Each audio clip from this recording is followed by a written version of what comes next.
Bonjour et bienvenue dans cette webconférence. Je m'appelle Thierry Friquet. Je vais vous partager au travers de mon expérience comment se garantir un bon revenu en tant qu'entrepreneur. C'est parti.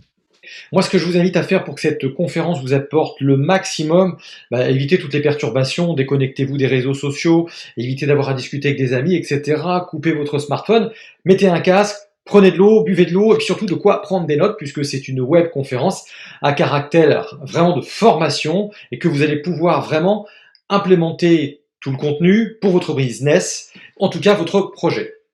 Alors, d'abord, pourquoi est-ce qu'on cherche à se garantir un bon revenu en tant qu'entrepreneur? Tout simplement pour retrouver une vie normale, pouvoir refaire des projets d'avenir.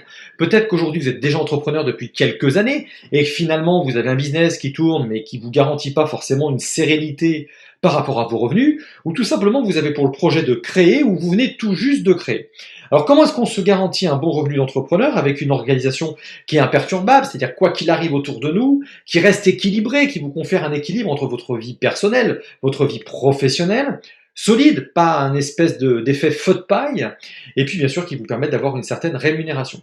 Tout ça sans avoir à compter sur des aides extérieures, je pense notamment au gouvernement, sans avoir à faire des choix drastiques, devoir renoncer à sa liberté, sa santé, sa famille. Alors d'abord, on a un problème, nous les indépendants, c'est que selon une étude dans le Figaro.fr et selon l'INSEE, on travaille en moyenne 58 heures par semaine.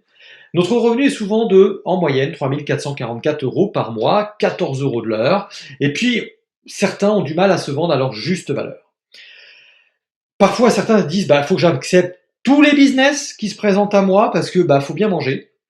La trésorerie, c'est souvent un sujet important, notamment lorsqu'on passe à la phase 2 du développement de son entreprise, quand on est en phase vraiment d'expansion. Et puis, on est à la merci d'une législation qui peut avoir quasiment un droit de vie ou de mort sur son entreprise dans un certain nombre de cas. Et puis si on va un petit peu plus loin, très souvent il faut cumuler plein de fonctions. Lorsqu'on est solopreneur, notamment, si vous avez une entreprise d'une taille un peu plus importante, c'est différent. Mais lorsqu'on est seul ou avec des équipes réduites, il faut à la fois faire le recrutement, faire le développement commercial, penser le marketing, l'offre, il y a toute la partie financière, et puis enfin produire ses prestations ou ses produits. On est en règle générale face à tout cela, on est seul, avec des décisions à prendre, des clients, des partenaires, des collaborateurs. Et la réalité, c'est qu'on n'a qu'une vie, on n'a qu'une seule expertise, et on n'a que 24 heures dans une journée. Alors tout ça, c'est pas votre faute, je tiens vraiment à vous déculpabiliser, nous déculpabiliser, tout simplement parce que d'abord, on n'aurait pas pu prévoir ce qui nous arrive en ce moment, au moment où vous me rejoignez. Personne dans votre entourage ne peut nécessairement vous aider, ne vit ce que vous vivez, n'est exactement dans la même situation, même si tout le monde a toujours des conseils et des choses à vous dire. Et puis, jusque-là, peut-être que vous en sortiez très bien. En tout cas, vous en sortez encore très bien jusque-là, mais l'avenir vous laisse perplexe. L'école ne nous a pas appris à être patron, ne vous a pas appris à être patron, et encore moins dans un contexte comme celui qu'on vit en ce moment. Alors, maintenant, c'est quoi cette méthode pour se garantir un bon revenu d'entrepreneur? C'est une méthode qui repose sur 3 piliers qu'on va découvrir ensemble, que bien sûr j'ai appliqué, autant quand ça allait bien que quand ça allait mal, en ce qui me concerne. Alors avant de poursuivre, je tiens à vous dire tout de suite, vous pouvez ranger votre carte bancaire, il n'y en aura pas besoin. Au mieux, vous pouvez éventuellement prendre surtout de quoi noter, ça c'est sûr, il faut prendre de quoi noter. Et puis saisissez votre agenda parce que potentiellement, j'aurai peut-être une offre ou des opportunités pour vous à la fin de cet échange. D'abord, qui suis-je pour oser prétendre détenir cette méthode? Je suis tout simplement un ancien agent d'assurance, j'avais un cabinet plutôt prospère, j'ai développé pendant 10 ans, et en 2018, j'ai découvert, appliquer une méthode qui m'a notamment permis de passer 2020. Alors je me présente rapidement, je m'appelle Thierry Friquet, c'est écrit en bas de cette vidéo. Le petit bonhomme à gauche, c'est moi, j'avais 4 ans, on est en 77. Comme d'autres, j'ai été confronté à la maladie dans ma vie personnelle. J'ai divorcé, j'ai 3 enfants, et puis j'ai très longtemps, mon seul but stupide, presque basique, c'était d'avoir une Porsche à 40 ans, je l'ai eu, qui s'est révélé d'ailleurs être un excellent placement financier. Et puis une surprise de la vie m'a amené à avoir un petit garçon, alors que j'avais déjà 43 ans, et j'ai remis en question beaucoup de choses dans ma vie, jusqu'à me séparer de ce cabinet d'assurance, mais j'en reparlerai peut-être un petit peu plus loin. Donc le déclic, effectivement, c'est que j'ai dû me séparer dans ce cabinet d'assurance d'une collaboratrice. Là où on était 2, je suis devenu tout seul. Mon partenaire à l'époque m'avait fait des promesses qu'il n'a pas tenues. Et puis j'ai décidé de me faire accompagner, où il y a eu un coach, et j'ai pris une décision. Alors, ce coach et cette décision, c'était de dire, OK, je vais construire ma liberté désormais. Là, cette petite photo, là où vous me voyez, je suis tout simplement dans un hall d'aéroport en train de régler un sinistre de dégâts des eaux à l'époque, alors que je suis en train de prendre l'avion pour aller à New York, pour être très clair. Donc avec 7 heures de décalage horaire, c'est important pour la suite de ce que vous devez comprendre, 7 heures de décalage horaire, alors que j'ai un business physique et j'ai une agence physique à Orléans, où je suis. Donc la question qui commence à se poser, c'est comment on peut gérer finalement avec des contraintes de temps, de distance et de décalage horaire. Donc le 29 novembre 2019, je vous ai fait un raccourci, mais je cesse mon aventure et ce cabinet d'assurance qui me permettait d'avoir une vie très confortable. Mon partenaire met fin à notre collaboration, la compagnie d'assurance pour laquelle je suis représentant exclusif, malgré ce que j'ai fait pour elle. Du coup, je perds 80% de mon chiffre d'affaires, comme ça. J'ai même un avocat qui me dissuade d'aller en justice, il me demande de l'argent, mais il me dissuade d'aller en justice quand même, parce que c'est pas gagné. Donc en clair, je me dis, je peux compter uniquement sur moi et cette fameuse méthode. Mi-mars 2020, j'ai trouvé 2 nouveaux partenaires. Je peux récupérer quasiment 60% de mon chiffre d'affaires perdu. On m'appelle pour animer mes premières conférences de l'année à très bon prix, je dois vous l'avouer. Et bref, ma stratégie paye. Je suis confiant, tout va bien, mais ça c'était avant. Avant, vous l'avez compris, il y a cette espèce de coronavirus qui est arrivé entre-temps et qui a tout remis en question. Donc là, fin août 2020, je m'arrache les cheveux, c'est moi que vous voyez. Mes 2 nouveaux partenaires, eux, sont à l'arrêt. Ce sont 2 gros cabinets de formation qui ont cessé tout simplement leur activité. J'ai signé aucune nouvelle affaire, je refuse de me payer depuis près de 8 mois pour préserver ma trésorerie, donc je suis le plus mauvais patron pour moi, c'est quelque chose que vous comprenez. Et je me dis même, tiens, tant pis, je vais reprendre un job salarié. Alors je crois que vous avez partagé quelques chiffres. Voilà la situation de mon business, le chiffre d'affaires signé en 2020. Voilà, clairement, j'ai signé 1000 euros à l'époque en mars 2020, sur l'ensemble de mes business d'ailleurs. Et voilà, c'est calme plat jusqu'en août 2020. Et puis là, je me dis, qu'est-ce que je fais?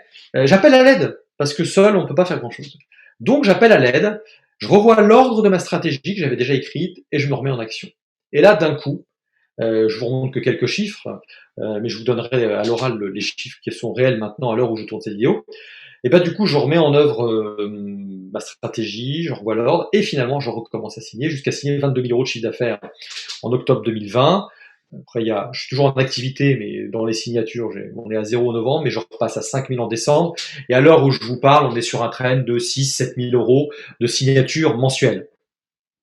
Donc, ça va plutôt pas mal. Alors, tiens, je vous ai glissé un petit témoignage justement de quelqu'un qui me donne un accord justement pour une formation, puisque je suis formateur, je suis coach, très simplement, mais j'en parle un petit peu plus loin et je vous dis ce que je fais. Voilà. J'ai également quelques retours. Les cabinets de formation reviennent à l'époque en novembre pour me dire ça y est, on vous propose des formations, des missions, etc. Et alors là, désolé pour ceux qui ont du mal avec les chiffres, les courbes, etc. Mais quand même, il faut toujours. On ne connaît bien que ce qu'on quantifie bien. Donc déjà, une des premières choses. Et il y a des stats. Et moi, vous avez les stats de mon année 2019, lorsque j'avais encore mon cabinet d'assurance. Et vous voyez, c'est la courbe grise. Globalement, ce que j'encaissais tous les mois. Vous voyez, entre 10 000, 6 000, 5 000, etc. J'avais un certain revenu récurrent. Vous avez la courbe orange de ce que j'encaisse réellement en 2020, ce que j'encaisse, mais c'est sur mon business passé. Et puis vous retrouvez la courbe bleue, qui est celle de ce que je signe, et donc c'est le signe de ce que je vais encaisser dans le futur. Et vous voyez qu'elle augmente. J'aurais pu vous remettre les chiffres après, janvier, février, mars. Et après, on est sur des trends de 6 7 000 euros mensuels. Ça, je vous l'ai dit. Hop, voilà, je vous mets tout ça. Alors, tout ça, c'est très bien. Mais il faut savoir fêter les victoires, célébrer les victoires. Comme on dit, c'est quoi la récompense pour moi?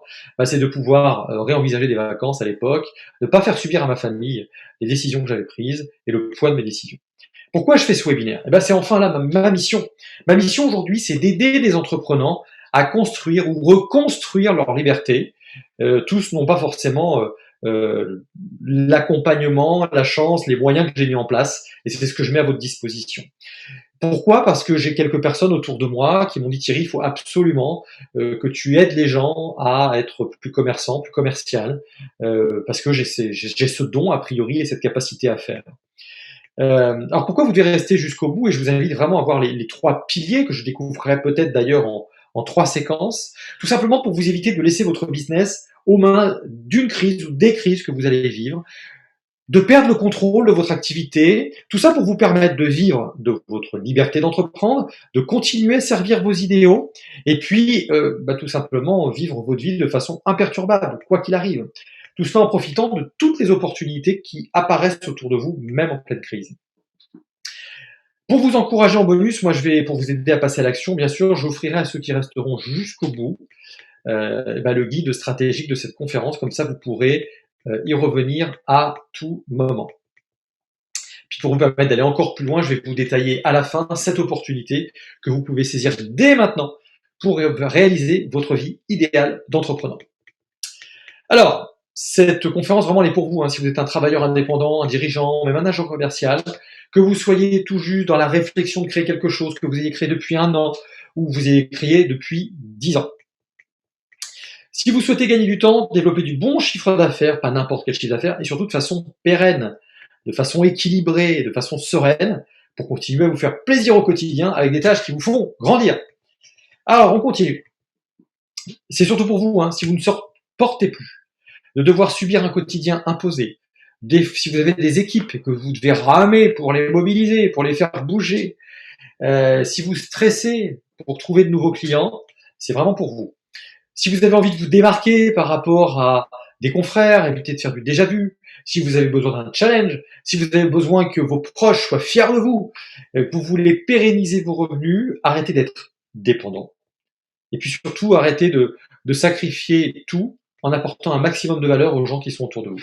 En revanche, c'est pas pour vous. Si vous cherchez une recette magique, si vous voulez des résultats sans investir, si vous voulez juste faire un coup, par contre, ça reste pour vous, encore une fois, si vous avez la volonté de faire le bien autour de vous, comme je dis souvent, de servir mieux et plus de clients, et en les enrichissant, évidemment. Donc, 3 piliers que vous allez découvrir qui vont permettre de reconstruire mon entreprise en 2021, surtout pour vous, qui vont vous permettre de reconstruire votre entreprise en 2021, surtout si vous ne croyez pas à la magie et que j'ai découvert et redécouvert malgré moi. Alors, ce que vous devez savoir d'abord, 3 erreurs à éviter en 2021 et même après d'ailleurs, c'est vouloir tout faire tout seul. Les patrons du CAC 40, le président, s'entourent des meilleurs experts. On ne peut pas être expert en tout. Vouloir absolument que tout soit parfait avant de vous lancer. Ce webinaire est imparfait. J'ai préféré vous le livrer maintenant plutôt que de vous le livrer dans 6 mois en étant un peu meilleur. C'est peut-être maintenant que vous en avez besoin. Rappelez-vous que Microsoft s'est d'abord lancé et a amélioré ensuite. Rester centré uniquement sur son secteur d'activité d'origine, si on avait tous fait ça, je pense que des grandes boîtes comme Peugeot, faut le savoir, fabriquait des moulins à café, Citroën fabriquait des engrenages, BMW des moteurs d'avion, bon l'histoire les obligeait à faire autre chose évidemment. Maintenant que vous connaissez ces 3 erreurs, je vais vous présenter les 3 piliers. Le pilier numéro 1, enfin, je vous le livre, ouvrez grand vos oreilles, c'est maintenant que ça se passe, vous prenez de quoi noter, vous prenez de quoi boire, et on est parti. C'est la raison majeure qui explique le succès des projets les plus fous qui ont été lancés même en pleine crise, même dans des moments les pires qui soient. Le pilier numéro 1, c'est la clarté. Comment est-ce que vous pouvez voir au travers de lunettes floues? Un pare-brise dégoûtant, c'est pas possible. Vous devez avoir la clarté sur plusieurs choses, on va le voir ensemble. La vision. La vision de qui vous voulez être, ou des fois ne plus être, dans 1 an, dans 5 ans, dans 10 ans. Et je vais vous donner des exemples. La mission également, le pourquoi, consciemment ou inconsciemment, vous vous levez le matin. Vous devez être capable de l'écrire. Et ça doit après transpirer dans votre entreprise. Et en faire même une vraie culture. Et puis vous avez votre talent. Où est-ce que vous êtes excellent? Où est-ce que vous êtes bon?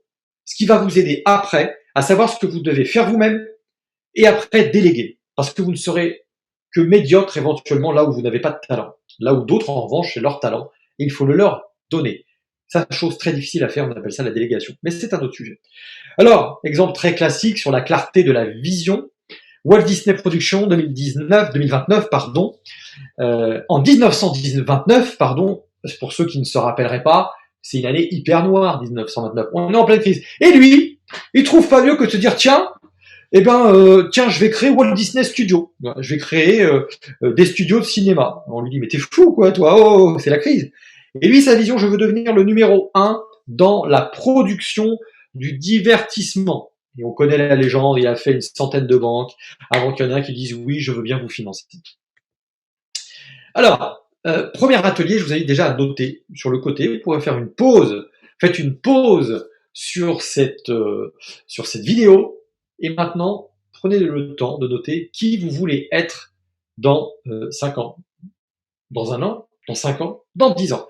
Et n'ayez pas peur de vous mettre à 5 ans. Ou alors qui ne voulez-vous plus être. Ça peut déjà vous aider.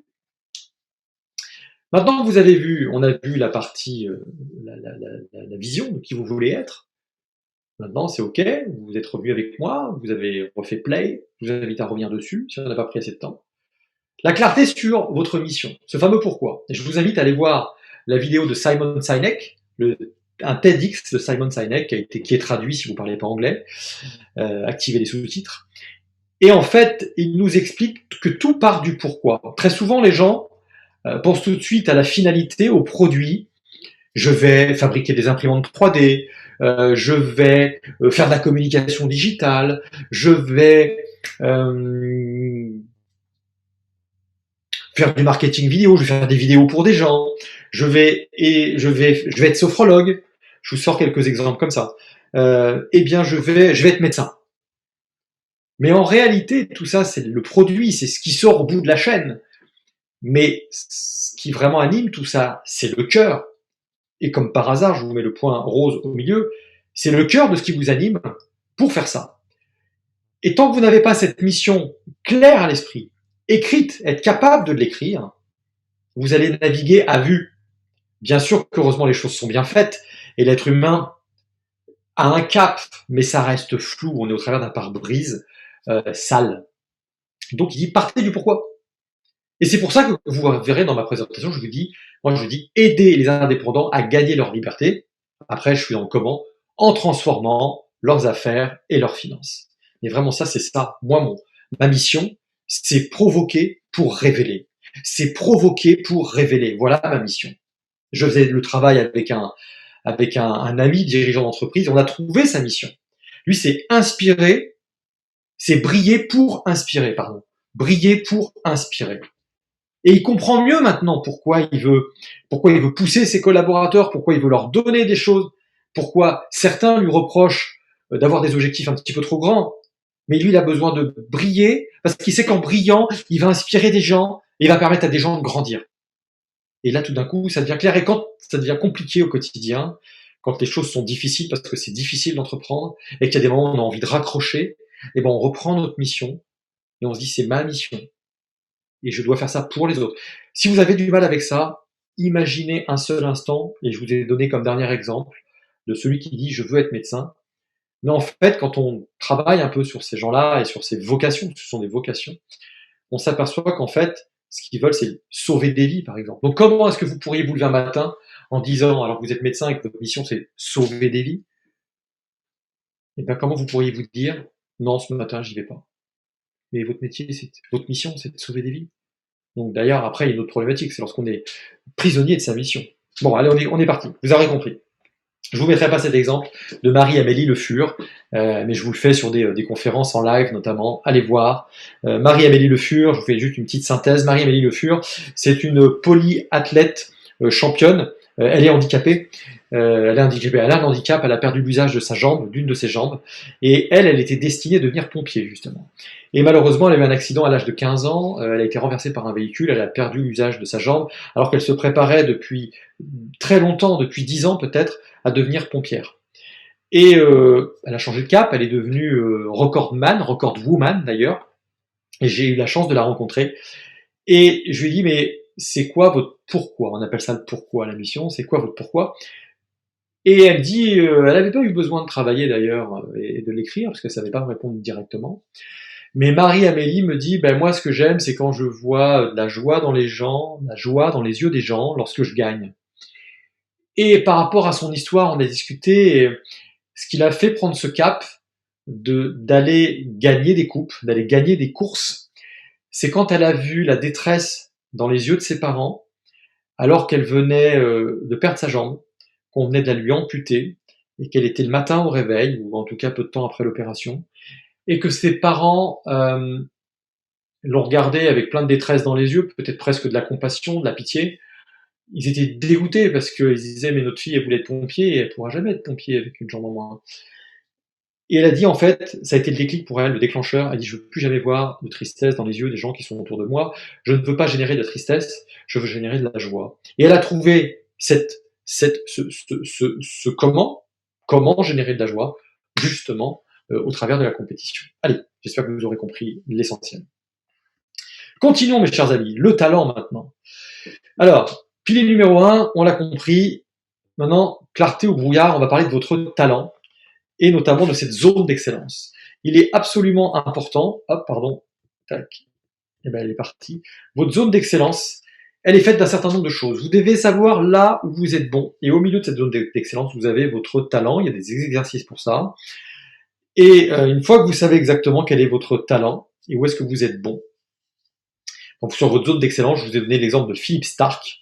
Comme il dit, personne n'est obligé d'être un génie, mais chacun est obligé de participer. Vous devez absolument savoir là où vous êtes bon, il y a des outils pour cela, et vous êtes capable de l'écrire. Maintenant, vous connaissez le pilier numéro 1, je vous propose de faire une pause, d'aller retravailler là-dessus, et puis on va gentiment passer au pilier numéro 2, avec peut-être quelques informations que je vais vous donner entre deux, et notamment les 5 idées reçues qui vaut limite. Je vous les donne, et puis après on passera au pilier numéro 2. Allez, 5 idées qui vous limitent, qui limitent votre chiffre d'affaires, qui limitent votre rémunération. Eh bien, vous dire qu'il faut travailler plus pour gagner plus, eh bien, c'est une croyance, mes chers amis. En réalité, moi, je me rappelle, en 2019, mon activité de consultant patrimonial m'a pris 20 jours pour 20 000 euros de chiffre d'affaires. Donc non, il ne faut pas travailler plus. Je vous invite à aller lire un livre comme La semaine de 4 heures, par exemple, qui vous en apprendra beaucoup et qui est contre-intuitif. Des idées qui limitent votre chiffre d'affaires. La formation, ça coûte cher. L'État développe des milliards d'euros pour la formation. Et encore une fois, dans cette année tumultueuse que j'ai vécue, dont je vous ai parlé tout à l'heure, eh ben, j'ai eu la décision complètement folle de dire je vais investir dans de l'accompagnement alors que j'étais en plein flou, en plein brouillard. Et je me suis adjoint les services d'un coach marketing. Et j'ai renoué, qui m'a aidé à décider, trancher et repartir dans un axe vertueux. Alors, si on poursuit par là, vous avez également des gens qui disent qu'il faut beaucoup de temps pour transformer une entreprise. C'est vrai que seul, ça peut demander énormément de temps. Bien accompagner les bases de la transformation de votre entreprise en 8 semaines, c'est réellement quelque chose de faisable. Après, bien sûr, il faudra continuer à travailler. J'ai pas le temps en ce moment. En fait, vous avez besoin de process pour déléguer. Et puis là, j'en profite. Je vous invite à lire un autre livre qui s'appelle The One Thing, la seule chose. Il y a une question qui peut vous aider. Et là, malheureusement, cette webconférence, elle est offerte, elle est gratuite. Et comme on dit, ce qui est gratuit n'a pas de valeur, même si on y délivre des choses de grande valeur, ce que je fais aujourd'hui avec vous. The One Thing, c'est simple. C'est répondre à la question suivante, soit tous les jours, toutes les semaines, tous les mois. C'est quelle est cette seule chose, la seule chose que vous êtes capable de faire, que si vous faisiez, alors toutes les autres choses autour seraient soit plus faciles, soit même inutiles. The One Thing. Une fois que vous savez ça, vous vous rendez compte que concentrer sur la seule chose qui compte, the one thing, la seule chose, tout le reste ne devient que secondaire. Donc, si vous n'avez pas le temps en ce moment, vous devez avoir besoin de process pour déléguer justement tout ce qui sort de the one thing, de la seule chose que vous devez faire. Vous devez planifier également et surtout apprendre à dire non. Non à vous-même pour commencer et à tous ceux qui vont chercher à vous donner de nouveaux projets. Votre cerveau vous donnant aussi un certain nombre d'idées à la minute. Il s'agit de les planifier, de noter, de déléguer ce qui doit être délégué et apprendre à dire non pour rester concentré sur the one thing. On continue, c'est la crise, il n'y a plus d'argent. Il n'y a jamais eu autant d'argent, même emprunté, même créé, même ce que vous voulez qu'en ce moment. En période de crise, c'est les riches s'enrichissent. Les Français épargnent en moyenne 16% de leurs revenus. Vous pouvez sur la source l'INSEE, c'est même plus que ça d'ailleurs. Et par exemple, Airbnb a levé, je me rappelle, en novembre 2020, 100 milliards de dollars, alors qu'il ne possède pas grand-chose. On est en pleine crise Covid. Donc non, il y a de l'argent.